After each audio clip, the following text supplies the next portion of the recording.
Will we see CM Punk make his WWE return this weekend in Chicago at Survivor Series? Major details on that, particularly WWE's stance on a possible CM Punk return. We got so many details on if we're going to see the former WWE and AEW World Champion this weekend in Chicago at Survivor Series. Drew McIntyre hits back at claims that he's turned heel on WWE programming. The Young Bucks, they've got a heel faction they're creating in AEW. We'll let you know who's going to be in it. An update on MGF suffering a legitimate injury at AEW Full Gear last weekend. Also an update on plans for the LWO on WWE programming, as well as Santos Escobar's new teammates after he split away from the faction. Roman Reigns' next WWE opponent has now been revealed possibly, and an update on Ronda Rousey's status with AEW.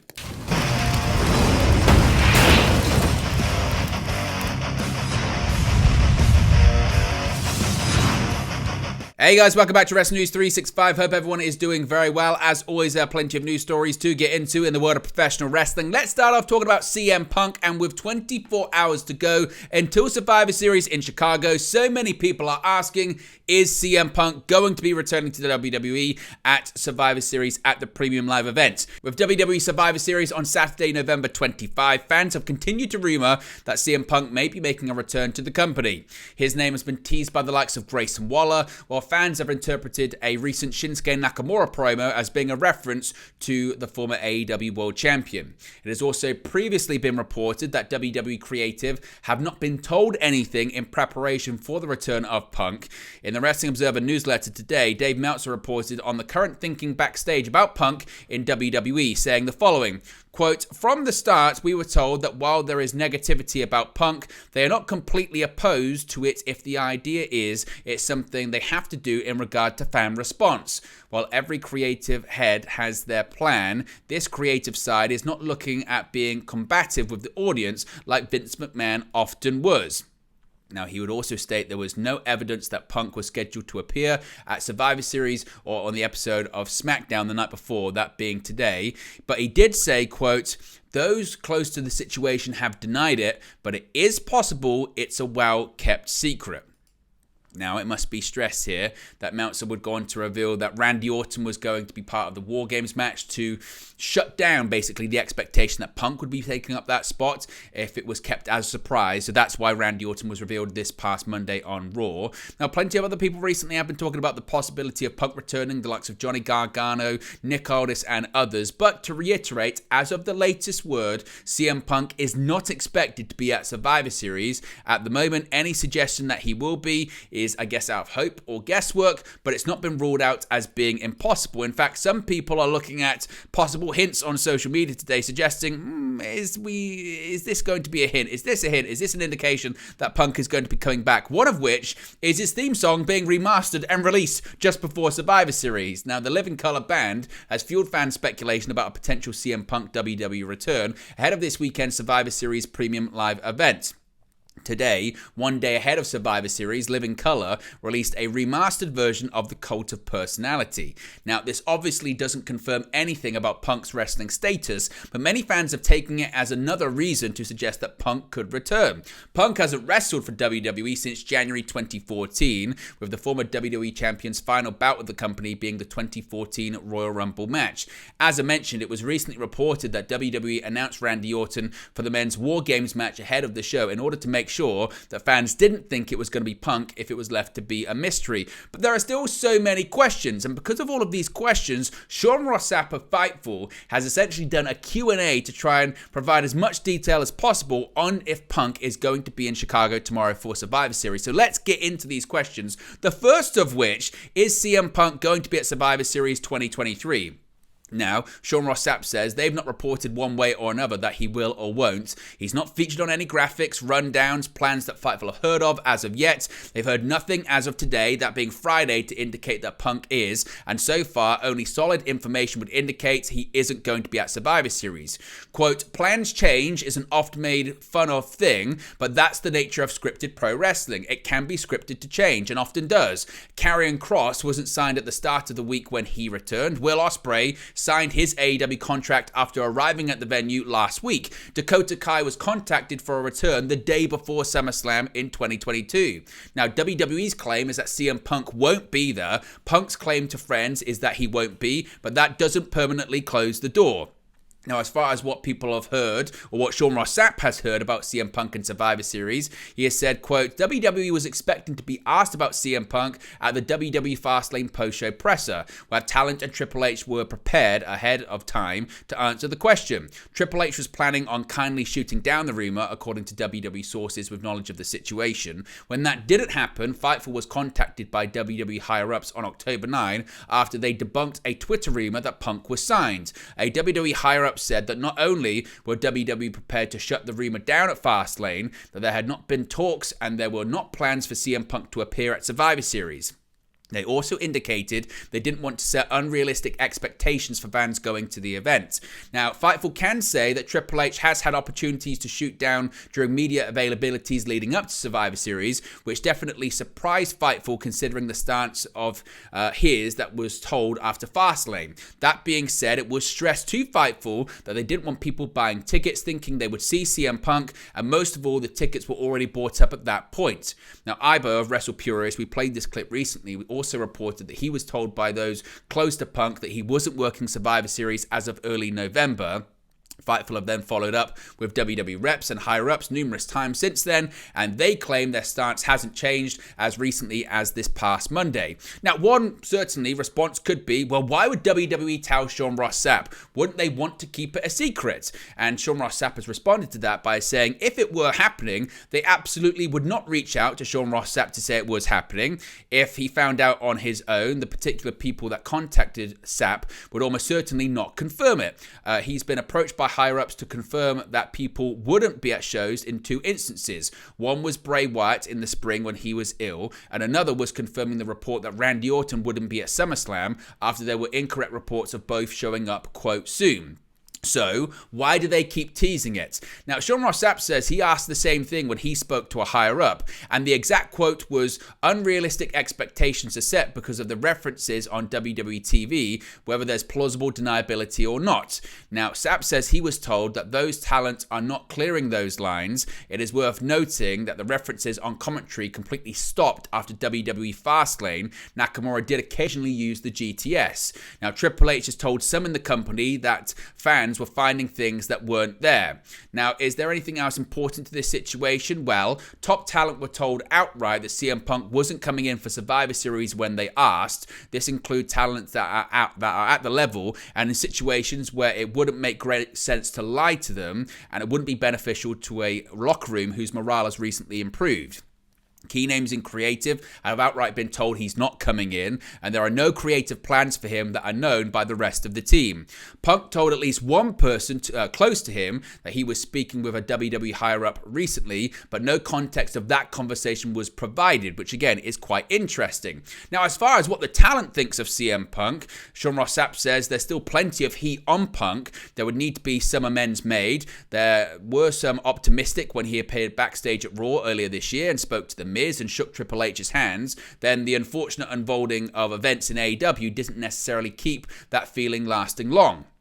So, some people have been wondering, well, is CM Punk Shinsuke Nakamura's open challenge opponent for Survivor Series? Well, it must be stressed. Shinsuke Nakamura is not booked or advertised for WWE Survivor Series. Last year's show was 5 matches, and this year's has that amount right now. Now, when Fightful last Wednesday, they were told that Nakamura wasn't even listed to travel to the show on Saturday. So, who is Nakamura talking about? And Sean Ross Sapp says he doesn't have a clue. Talent that he's spoken to doesn't know, and people in creative don't know. If you want something to perhaps hold on to hope for, it must be stressed that it is quite strange that it's being kept so quiet. One talent that Fightful spoke to theorized it could be someone from Japan, and one source in creative assumes it's someone new, but nobody that Fightful have heard of certainly knows. So why all of these Nakamura teases? Now, Nakamura using the GTS and being particularly ominous is the most that Sean Ross Sapp says he's seen that could indicate Punk on WWE programming since Fastlane.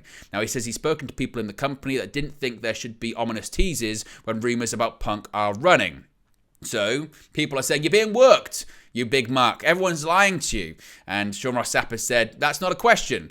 He says he's conferred with over a dozen sources who they've had years-long relationship with and has no motivation to lie. The relationship between wrestling companies and media in an official capacity is not based on lying, working, or anything like that, as it is not productive long-term for the company, outlet, or the audience. They've certainly never been contacted by a company to further a work or a lie in that capacity. If that were the case this time, they'd certainly ask for an explanation on how and why this has happened. Now, some would say only CM Punk, Triple H, Nick Khan, AJ Lee, Vince McMahon would know if this was happening, which is a possibility, which is why it's been relayed what certainly people have claimed so far. And again, the key word there is claimed. Now, one question is, did CM Punk have a meeting with WWE board members? And as Sean Ross Sapp and others have reported, no, and one was never planned. This was confirmed by Fightful, and IBL of Wrestle Purists also confirmed it with CM Punk's side. Now, the question is, have WWE and CM Punk had talks? Sean Ross Sapp says not to his knowledge. As of September 29, they were told that contact hadn't been established and that there were feelers sent out to WWE to gauge potential interest. A potential member of Creative was told in early November that talks had not happened. Now, as far as would CM Punk go back to WWE, everything that Fightful heard of indicates that he would be open to it. People close to him also say that he would go if indeed an offer and the right money was made. Does CM Punk have a non-compete? Well, Fightful say they've not learned one way or the other. Now, Sean Ross Sapp says he is cognizant that he said, quote, he had a lot of free time over the next 2 months after his first public appearance post AEW. However, Fightful say they never gained additional information on if that meant he did have a non-compete. As far as him going back to AEW, is he the devil? Well, if CM Punk is the devil, it would be a major work on everyone in the company, according to Sapp. Many in the company know who the devil is planned to be and claim it isn't CM Punk. Now, what's the chance that he ever goes back to AEW or WWE? According to Sean Ross Sapp, AEW is highly unlikely. Anything is possible in any scenario. Far worse things have been overcome. Now, could he go to TNA or New Japan Pro Wrestling? Well, TNA reportedly have communicated their interest in CM Punk and have enjoyed having him at their shows. Yes, he could absolutely go there if he chooses.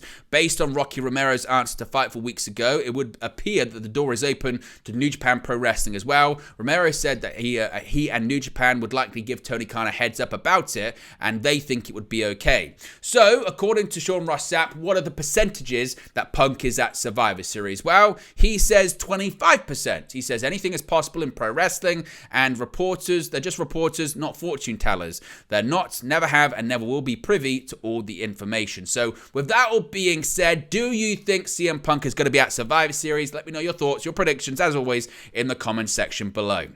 Now, Drew McIntyre, he's recently turned heel on WWE programming, but he's actually hit back on some fans that say he turned heel on Jey Uso and actually says his heel turn was justified. Now, McIntyre had been undergoing a slow burn heel turn on Raw over the past few weeks, which came to a head on the November 13 episode of the show. McIntyre claymored Jey Uso, costing him and Cody Rhodes their shots at Undisputed Tag Team Championships against the Judgment Day. Now, McIntyre explained his actions on this week's episode of Raw, where he said he'd never forgive Jey for the bloodline costing him his match with Roman Reigns at Clash of the Castle back in the UK last year. Now, many believe McIntyre's turn was justified, with one fan telling him as such on his TikTok page. Drew McIntyre actually responded to the fan, hitting back at the notion that he actually turned heel. Here's what McIntyre said.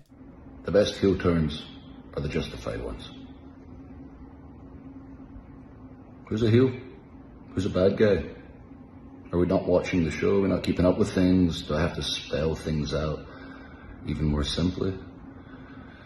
If you're a fan of mine, like I said on Raw, you get it, you understand. If you don't, if you turned your back on me, if you feel a certain way about me, you weren't a fan in the first place, or you just haven't been watching closely, or half closely, because it feels pretty obvious to me, or have a short-term memory, or it's fun to see you can do this, which it is, but it doesn't change the facts. And that's all I do is tell the truth. I'm a real person, reacting to a real situation with someone that showed up in my backyard who was part of trauma from the worst period of my career, which led to the worst moment of my career. So I'm dealing with it now. I'm doing what a lot of people wish they could do, and I can do, being a WWE superstar. Kick someone's arse who wronged me, point out the truth, be met with not a rebuttal, a yeet down, which is fun to say, but it's not exactly replying to the facts that were presented. Nonetheless, don't care. Got him in a cage. Still the same guy. My fans get it. Whatever. I'm going to keep being me, keep kicking arse, and eventually get back to that world title with people in the crowd. Now, the Young Bucks are going to be, I guess, getting a new heel faction according to latest reporting. AEW's plans for the Young Bucks ahead of their return to television have been revealed. Following Matt and Nick Jackson's loss to Kenny Omega and Chris Jericho at Full Gear, Brandon Cutler announced that the Young Bucks would be taking time away from wrestling. It was later reported that AEW has plans for the Young Bucks to be joined by other stars as heels. Dave Meltzer has confirmed that the duo will form a heel stable. Meltzer named Brandon Cutler and Colt Cabana as two stars who have been discussed for the group, but noted that Cabana doesn't appear to be a certainty for the group. Meltzer wrote the following in the latest edition of the Wrestling Observer newsletter, saying, quotes, "They look to be doing a heel group with Brandon Cutler. Colt Cabana's name has been mentioned, but that doesn't appear to be a certainty. The idea is for them to take some time off and come back as heels with a major impact. It's in its beginning stages, and there's no known time frame for when they will pull the trigger on it and when they will return." Now, Cabana's most recent AEW TV appearance came on the November 2nd, 2022 AEW Dynamite, where he challenged for Chris Jericho's Ring of Honor World Championship. He's wrestled recently dark matches at AEW tapings, notably teaming with Brandon Cutler, who's also been occasionally on Ring of Honor as well. Now, MJF, there was a storyline injury at AEW Full Gear, but there was also a legitimate one as well, and more details have emerged on AEW World Champion MJF's injuries following his matches at Full Gear. MJF competed in 2 title matches at the November 18 pay-per-view, first teaming with Samoa Joe to defend his Ring of Honor Tag Team Championship against the Guns in the 0-hour pre-show. He then returned for the main event, in which he defeated Jay White to retain the AEW World Championship. Following the show, it was reported that MJF had suffered a legitimate hip injury during the matches.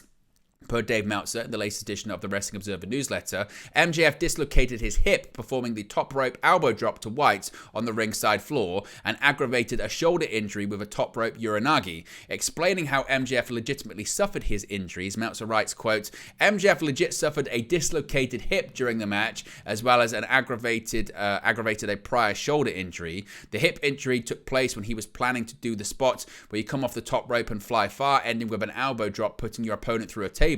However, when he put White on the table, it collapsed. Instead of just ditching the spot, he felt that the crowd was going to flatten if he didn't do the spot. He climbed up to the top rope and did an elbow drop from the top rope to the floor, which is an absolute killer on your hip. It was popped back in, but he was in terrible pain. The shoulder injury worsened from a top rope uranagi." Now, MJF isn't expected to miss any television time, but he is expected to miss some ring time, but he will be back in the ring. He's slated to defend his AEW World Championship against Samoa Joe at the AEW World's End pay-per-view on December 30. Now, switching gears to WWE, we've got an update on plans for the LWO, as well as new teammates for Santos Escobar. Now, Escobar finally snapped on the November 10 edition of SmackDown, attacking his mentor, Rey Mysterio. On the following week's episode, Escobar had confrontations with Zelina Vega, Cruz del Toro, and Joaquin Wilde, with none of his LWO faction mates siding with him. With previous reports indicating that Escobar will battle Mysterio in a group versus group situation after Mysterio returns from injury, there has been a lot of speculation about who Escobar's new tag team partners could be. Per Dave Meltzer in the latest edition of the Wrestling Observer newsletter, the original plan would have seen Del Toro and Wilde stay with Escobar. Meltzer explained, quote, "Regarding the LWO split, the original idea was for Wilde and Del Toro to stay with Escobar and feud with Rey and Carlito and a third person. From TV, that would make sense to be Dragon Lee, as the idea of Lee being the guy they are hoping can be a future Mysterio-style high-flying babyface, so aligning them doing the endorsement thing would make sense. The Garzas are the ones who are scheduled at this point to replace Wilde and Del Toro on Escobar's side. There's speculation of Lopez, who was with Escobar in NXT, being on that side to feud with Vega, but that's still not at all confirmed. Escobar, Del Toro, and Wilde and Elektra Lopez notably wrestled as Legado del Fantasma faction in NXT. Lopez remained in NXT when the group was brought to the main roster in October 2022. Revealing the plans for Escobar's new teammates had Angel Garza and Humberto Carrillo filling these roles as of earlier this week. Meltzer gave the following update on Escobar's Survivor Series match against Carlito, saying, quote, "The other matches have Gunther versus The Miz for the IC title, Rhea Ripley versus Zoe Stark for the Women's World title, and Carlito versus Santos Escobar. The latter match should involve some sort of tipping of the hand regarding who will be on Escobar's side, side in the upcoming feud with the group led by Mysterio and Carlito. Angel Garza and Humberto Carrillo were planned for this at least as of the past week, so certainly it looks like possibly they could be Escobar's new partners.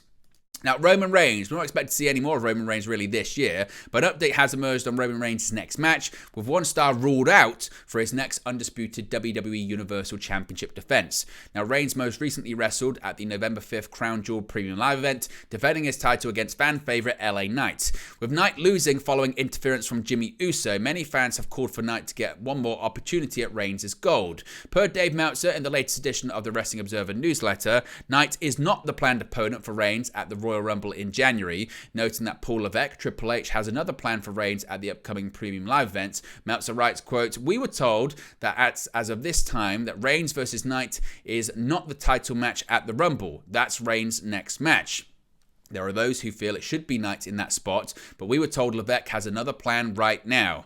With Roman Reigns only wrestling 7 televised/premium live events in 2023, some fans have criticised the Tribal Chief for having such a relaxed schedule whilst holding the top title in WWE. So if it's not LA Knight, who do you think it will be? Let me know your thoughts and your predictions about that in the comment section below. Finally, Ronda Rousey, an update on her AEW status/Ring of Honor status after she officially made her ROH debut.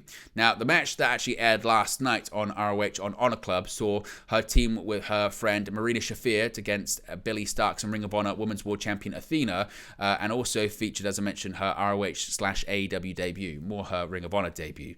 Now, Tony Khan would later confirm that Rousey is not currently signed to an AEW or ROH contract. In the Wrestling Observer newsletter, Dave Meltzer explained the reason for Rousey's ROH involvement, writing, quote, "Ronda Rousey appeared on the AEW show in Los Angeles, but I wouldn't consider her a live free agent as she's not looking at wrestling regularly right now, and her doing the ROH show was only basically a favor to elevate a complex political issue and help her friend Marina Shafir. It had nothing to do with any current interest in signing a pro wrestling deal, and from those very close to the situation, in no way made it more likely at all that if she did want to come back in a couple of years, that AEW would be her choice." Of course, Rousey left WWE after her SummerSlam match against Shayna Baszler in August 2023, with it being reported that she had a hard out in her contract. So Rousey is not going to be, certainly according to the latest reports, All Elite or wrestling for Ring of Honor again anytime soon. But there you go, guys. Latest pro wrestling news for you. Be sure to smash a like on the like button. Be sure to subscribe, bottom right hand corner. As always, let me know your thoughts in the comment section below, and I'll speak to you again very, very soon. Hey guys, thank you for watching, listening, streaming, or however you come across this video today. Be sure to click on the video on the right there to watch our next video, or click the bottom there to subscribe, or the bottom right hand corner. Thank you very much, and I'll speak to you again very soon.